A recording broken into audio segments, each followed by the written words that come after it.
Hey, everybody. My guest today is an actor and director most of you will know from Hoagie Beach, Just Passing Through, and most recently the film Who's Your Father? And that is Jeremy Larter. Jeremy, how you doing today? Great, Brad. How you doing? Good. Thanks for being on the show. I'm guessing you have probably been really busy the last month or so. Yeah, it's been a pretty hectic month. Yeah, we've toured the movie around in different cities and had different premieres, and it's been a lot of fun. Yeah, congratulations on the movie, by the way, because it's seen a lot of success here on PEI and other parts of Canada I've been seeing. Yeah, thanks so much. Yeah, it's been really cool to see how people have responded to it in different parts of Canada. It's been a dream come true. Uh, where did the idea for the movie come from? I mean, it comes from a lot of different places. I think, a lot of different things. I was always interested in private investigation and hard-boiled detective fiction as well, and film noir. Mhm. Um, so that element kind of came from that influence, and I almost took a private investigation course when I was living in Toronto to try to make some extra money. And it was a 1 week course, just like Larry's course in the movies, 1 week. And I thought that just a 1 week training program was really funny. And I actually called the private investigator who was listed on Google, who was the only PEI PI, and had an interesting conversation with him. And he was kind of disgruntled and about to get out of the business. This was a couple of years ago during COVID. Um, Mhm. so that kind of all informed it. So, and a lot of the movie has pieces of my life in PEI in it, and parts of my growing up in West Cove Head are all kind of scattered in there too in different ways. Like the Cove Head Wharf, I worked at that wharf. I grew up playing golf at Stanhope at the Stanhope Golf Course. My mom worked at the store down the road from us when in West Cove Head for a while. Um, Okay. yeah, so like there's like pieces from lots of different places in there. Yeah, and anyone who is listening that isn't from PEI or doesn't know anything about it, when you watch the movie, that's pretty much what it's really like here. You nailed it. So, Thanks, that's good to hear. yeah. Um, was this the biggest budget you've had to work with so far on a project? Yes, yeah, it was for me. By quite a lot. We had made the web series Just Passing Through with Mhm. $150,000 to make basically 2 hours worth of episodes. So we made 7 20-minute episodes for 150 grand, which is not a lot. That's like very low budget, but we stretched the dollars pretty well on that project, and it was the same budget basically for season two of Just Passing Through. Pogie Beach we did with even less. We did a Kickstarter for that, and uh, that was about $50,000, and then Telephone came in with an additional 50. So Who's Your Father was about 1 million, which sounds like a lot, but it's still not a whole lot in filmmaking terms, and in terms of budgets. But yeah, for me, it was definitely the biggest. Yeah. Um, what things were easier with a bigger budget? Like, I'm sure in the past there's lots of stuff you have to do yourself because you're working on like with less money. Yeah, and I mean, it's still, even with the budget this size, you're still doing a lot. Like, Jason Arsenault and Jenna McMillan are two producers on the movie. I was a producer on the movie as well, and you're still doing a lot. Like a lot of the casting I did, so you kind of have to be willing to do everything that you can on a film this size, and that wasn't that dissimilar from other projects that I've done. But Jason and Jenna are great producers, so a lot of that was lifted off of me on this one in particular, which is great. Um, it does change it. I mean, but then you're spending more money. So like the more money you have, you end up spending more because you feel like Mhm. you have more money to spend.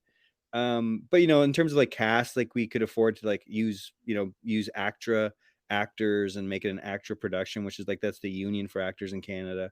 So we had those actors come in, then you have to put people up and feed them, and um, but it definitely, in terms of like the camera package that we had, the camera and lens package that we had was really great. So it enables you to do other things that you can't do in a lower budget. But a part of the trick is to still be able to have the freedom and flexibility that you have on a very low budget production.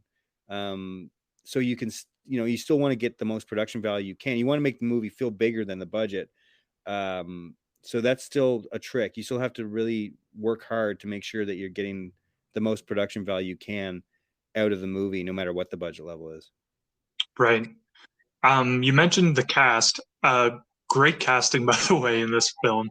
Thank you. Uh, Chris and Susan are both hilarious. Um, the lady that plays Junior, also great. Jess, yeah, Jess Salguero, who's also part of the main cast of Frasier.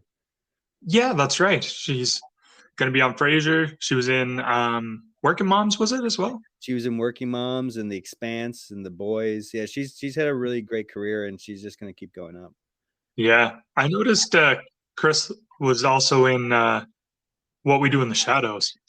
Yeah, he was. I'm not sure what his role was on that movie, but there's a very funny picture of him from that show. Yeah, he's Chris is incredible. Like, I knew him mostly from his stand-up Mhm. in Toronto, and I had friends of his. I had never met him before we had done the casting for Who's Your Father.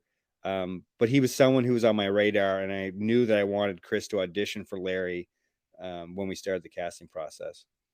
Yeah, he's perfect. Yeah, he's great. um, so do you think was the most challenging part of the shoot? Um, I mean, geez, there's always so many different things that are challenging on a production this small. I mean, we shot the movie over a month, but it was like 18 production days, which is not very many for a movie that size. Half the movie's outside, which is a Yeah, lot, and like a quarter of that is outside at night. So those are big challenges. And I think the other thing when you're doing a production like this, there's a lot of locations. Um, Most people probably would like have at a budget level like this, they'd have like one or two or three locations ideally. I don't know how many we had. We probably had 10 to 15. right. Um, a bunch of main locations like the store and the motel and stuff. But you have to lump your locations close together because you're doing unit moves. So all the like the trucks and everything have to move from location to location. So that becomes logistically quite complicated. So you have to like that is hard, and making sure the locations are close enough together on certain days, flying the actors in and out. Yeah, Chris and Sue were there the entire shoot, but other actors like Jess and Dio Horn, who plays Nicole Thorne, uh, came and went at different times. So trying to schedule and a movie, some people don't know this, but a movie's not shot in sequence. So you're shooting the scenes all out of order. So you have to kind of schedule it around like actor availability and when the actors are together in certain scenes. And there were 7 main cast in this. So, and they all play together in different scenes at different times. Uh, Yeah, so that becomes quite a challenge to do. yeah, I could imagine. Uh, one of the things I loved in this movie was some of the cinematography. The scene where they are walking out of the Gillis's drive-in, and that pink and blue lighting and everything is just so cool. I love that one shot specifically. Oh, thanks. I mean, that's Kevin Fraser and his team. Kevin's the cinematographer. He's from Nova Scotia. He's amazingly talented. It was our first time working together, but I felt like we became friends quite quickly. And Kevin and I had about 6 months to plan and prepare and talk about inspirations. And I had the whole movie shot listed, and I would take images off the internet to kind of like storyboard the whole thing as well, Mhm. mostly. And we scouted locations together, and then Kevin actually did like diagrams of the locations, and we had the blocking of the actors and the lighting kind of for most scenes, maybe 3/4 of it planned in advance. So all that helped with the short shooting schedule to get what we needed. But yeah, Kevin did a fantastic job. Yeah, I agree. Um, did you choose the soundtrack for this movie? Well, it was in working with Aaron Como, who is a great talented musician who lives in PEI. Hmm. Um, he was working with me to find bands. Aaron is quite connected to the Toronto music scene because he grew up in Toronto playing in bands. So Aaron brought tons of great music to me, and together we kind of worked through the music and which music worked for certain scenes, and then I found some stuff, and we kind of worked through it together. It took about 3 months of looking for music, finding music, and trying it out to. And we had also had a very small music budget, so that was another big challenge. But because of Aaron's connections, it really helped, and we got all those sync tracks. I think we had 21 different tracks of Yeah. music in the movie, and then Aaron and Noah Malcolm as well. They composed music for the movie, and Aaron, yeah, did a fantastic job with Noah composing music as well. Yeah, I love the soundtrack. So for each of those songs, excuse me, you would have to reach out to each artist, is that correct? And like rent the music, or is there? Yeah, so basically you like Aaron is it was like his title would be the music supervisor, and then there's another company in Toronto called Eggplant that deals with music like licensing agreements as well. So we would Okay. Aaron knew some of the artists personally, so we would reach out to them personally if we could. I reached out to a few personally as well that I didn't know but I found on the internet. Hmm. Um, and then deal with through Eggplant, we kind of did the agreements through them. So basically, you license their music for a certain amount of time. Around like usually you want like a global license. So if the movie sells across the world, you don't have to worry about going back and renegotiating all the contracts. So yeah, so it's a bit of a process, but like I said, like Aaron in Eggplant in Toronto did a really good job. Yeah. Um, what is it like seeing something you've made playing in theaters, like in Cineplex and stuff like that? Well, I tell you, it's like I mentioned off the top, it has been a dream come true. You know, I've wanted to be a filmmaker since I was a teenager in the Hmm. 90s, when Quentin Tarantino was making a big splash and the Coen brothers had Fargo come out and Train Spotting came out. And so it's been a lifelong dream. Most of my stuff's been on the internet, which has been great at reaching people. It's so accessible on YouTube uh, Hmm. that it found an audience. But seeing things in theaters with people and hearing the crowd respond has been just a really fulfilling experience, and one I never really thought was going to happen in this way. With streaming, everybody, and trying to get people back out to theaters to see smaller movies and see comedies has been a challenge for anyone, not let alone Canadian independent films. So yeah, it's been really special. I've been really trying not to take it for granted what an opportunity this has been. Yeah, I couldn't have really dreamt it up any better than how it's turned out. Yeah, it was fantastic. Um, when you were growing up, did you do a lot of creative stuff, like trying to make movies and things like that when you were a kid, or? Yeah, I mean, it all kind of started with creative writing when I was in grade 2 at Lucy Montgomery Elementary School. Our teacher, Mrs. McKinnon, got us to do creative writing, and then we'd have the chance to read our stories to the class. And I was quite shy as a kid, um, but that was like a whole outlet, this creative outlet. I really loved it, and I would write like funny comedy stories, and the class would always react really well and laugh, and I love that feeling of giving people this thing, like the ability to laugh at something. Um, so I kind of took that with me, and then I got involved in our local film co-op, which is now Film PEI. At that time, it was called the Island Media Arts Co-op in the '90s. So I started going there with my friends and taking classes and learning about film production. It was all on film at that time, like everything was shot in like 16 millimeter film. And then after that, I left PEI. I lived in Halifax for a time and took classes at NASCAD and filmmaking classes there. And I was a extra in different movies and a production assistant. So while I was doing that, I always had it in my mind though that I still wanted to be a filmmaker. So I would still write on my own time. And went to Sheridan College when I was in my 20s to take a post grad program there for a year and met lots of people. And really, it was kind of around that time that I started doing more writing on my own. Then I moved back to PEI after that, and that's when Adam Perry and I started working more together and did a series called Profile PEI, which was kind of like the first thing that we had done that got any kind of attention and found an audience in PEI. And we made that web series every week for 6 months, and thousands of people in PEI were watching it, and it got plugged on CBCQ, and that was kind of the start of our real filmmaking career. I think for both Adam and I was then. So yeah, so I've been doing stuff since I was a kid and just kind of kept going with it. That's awesome. Are you working on anything at the moment, or that you're able to talk about, or? Yeah, I mean, luckily with Pogie Beach got us into Telefilm Canada, who also funded Who's Your Father along with Innovation PEI. So I've had development money to write. So I've been able to focus on writing for the past few years. Um, so I've got a few different, like a handful of different scripts that I'm working on currently at different stages. Some are like very early and some are a little bit later. But um, it's funny. A lot of people were asking us about a sequel to Who's Your Father when we were touring the movie around. And I have a script called Chase the Ace that I've been working on that now feels like it could be a sequel to Who's Your Father.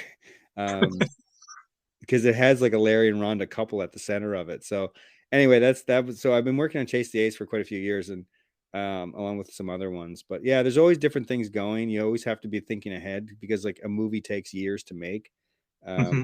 So you always want to kind of close that gap to make sure that it's not, it's who Poggy Beach came out in 2018. So it's been 5 years in between Poggy Beach and Who's Your Father coming out. And in the meantime, I had a couple more kids and settled in a new place, and then there's the pandemic and everything else happened. So I really hope that the next project isn't 5 years down the road. So hopefully it's maybe 2 or 3. That's right. Here's my pitch for you. Since there's so many TV shows like Starsky and Hutch and 21 Jump Street and things like that, they're all getting a movie years down the road. Mm. I think your next movie should be a Littlest Hobo movie. Yeah. And Well, have Chris Lock in that as well. yeah. Well, Littlest Hobo was funny because we did like a spot on Littlest Hobo spoof in my series Profile PEI, where I played the Littlest Hobo Oh, as a dog. You can find it's on YouTube. I will. So yeah, Littlest Hobo has been in my mind for a long time. And actually, the way the junior character in Who's Your Father kind of floats in and out, comes in and out, is a little bit like Littlest Hobo too, just not Yeah, for good. Yeah, so no, that's an interesting idea. Yeah, I mean, I love the Littlest Hobo. um, the last question before I let you go here. Larry Constable says tapioca when he ends a call. Yeah. Why does he say that? I feel like I'm missing something. No, you're not missing anything, Brad. That comes from my dad. My father signs off on the phone tapioca. I don't know the origins of it. I just heard it in our kitchen hundreds and hundreds and hundreds of times. And it's like kind of like my dad's trademark. He also says take her light. And my dad's in the movie. I don't know if you know that, but my dad plays the slut father. Oh, really? Yeah. That's my dad. No, I didn't know that. That's awesome. Yeah. So he's getting his like PEI moment right now, and he just doesn't want to be typecast. No, he did a great job. Okay. I love that whole scene. There's also another great scene with the two ladies sitting at the table talking about the slut father. Yes, And played by the great Linda Wigmore and Charlene McLean, who are two friends of mine who have been in Poggy Beach and Just Passing Through, and yeah, they're very talented. I was really happy to get people like them and Robbie Moses and Kinza Baker and Graham Putnam, and to get some like really familiar, great island actors in there too. mm-hmm. Yeah, I just spoke to Graham last week, and he had a great time in the movie. Yeah, so. his part is smaller, but he makes a big impression with the screen time that he has. Let's put it that way. Yeah, definitely. So I'll leave it there, Jeremy. Thanks so much for your time. I'm sure you're pretty thanks busy. for having me. And if a role ever comes up in one of your movies where you need a podcaster, I'll throw my hat in the ring for that. Well, yeah, I mean, yeah, and you were in the lobster supper scene too. You can see how did that feel for you to be in the background there? Did you like seeing yourself? It was awesome. Yeah. I've made the joke with people that I'm a little out of focus, so I look like Bigfoot in the background. But no, I thought it was really cool just to be able to see that. Oh, that's fun. No, and I appreciate that. No, we'll definitely, we'll keep you in mind for the next one. All right. Well, thanks again, and congratulations on all the success there with Who's Your Father. Thanks so much, Brett. I really appreciate it. All right. Bye. Take care.